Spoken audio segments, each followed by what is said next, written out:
Hi folks, Jeff Hetherington, the Profitability Coach with another Profit Prescription.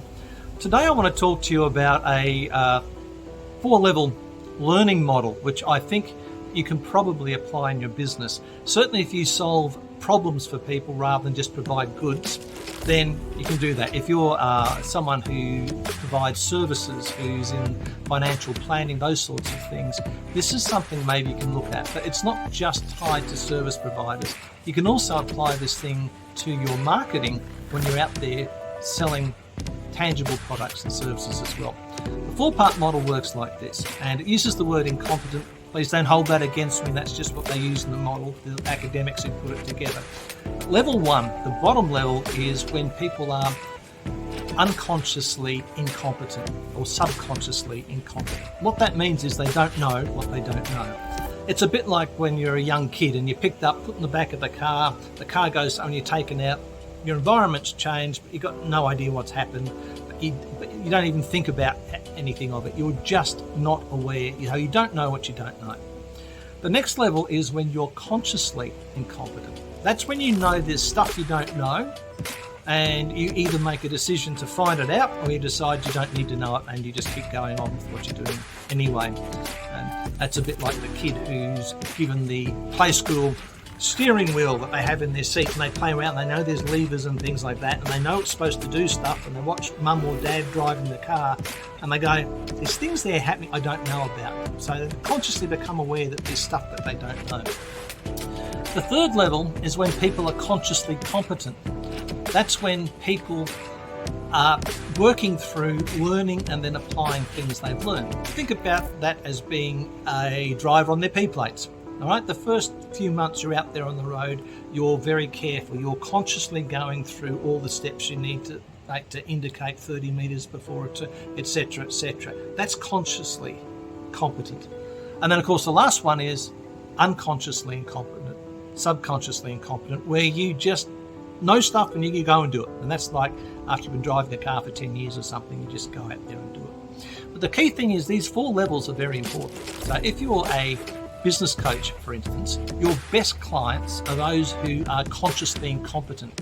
They know there's stuff they don't know, and if they're smart, they've made the decision to go and find out what it is they don't know, or to find someone to teach them the things they don't know so they can improve their business and their life. Okay. The worst clients are those who are subconsciously or unconsciously incompetent. They don't know what they don't know, and they quite often don't think they need to know anything. They're not aware of a void. They're not aware of a different way of doing things or doing things better. So they're lousy clients because you've got to try and educate them with the need to know more than they do, and often they don't do that. People that are consciously competent are a good set of clients as well, because they're looking for ways to apply what they've learned quicker, maybe in a more refined or more elegant manner, so they like learning things.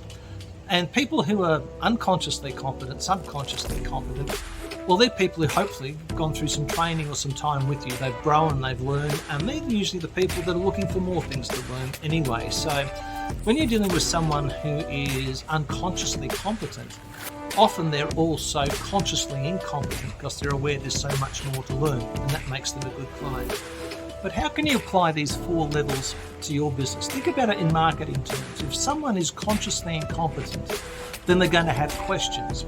There's going to be particular things they don't know that can improve their life or their lifestyle or their business or how they interact with their clients. So how can your marketing educate people? Or how can your marketing draw out those questions and get them to come to you and do things? If your clients are consciously competent, if you run a martial arts school and you've got people up to blue belt level, for instance, or brown belt level, they're consciously competent. There's some things they can do without having to think about, but they've still got to work through things there. Well, if they're at that level, how can you attract brown belts from other places to learn your style? What questions have they got about applications that maybe you can do for them? And this is not just martial arts. Maybe you're someone who teaches people how to code, or maybe you're a cybersecurity expert. Hey, you could be an athletics coach. But how can you attract people who are consciously competent in your business? So think about that. The people that are consciously incompetent and the people that are consciously competent, are probably the best two groups of clients to get. Even if they're people who don't know they need your product. They might not be aware that your product exists, but it will make their life easier. How can you find those people who just know there's more out there, but they're not sure what it is, and use your marketing to draw them out? I'm Jeff Hetherington, the Profitability Coach, and as always, 3 things. Be well, take care, stay safe. I'll talk to you again soon.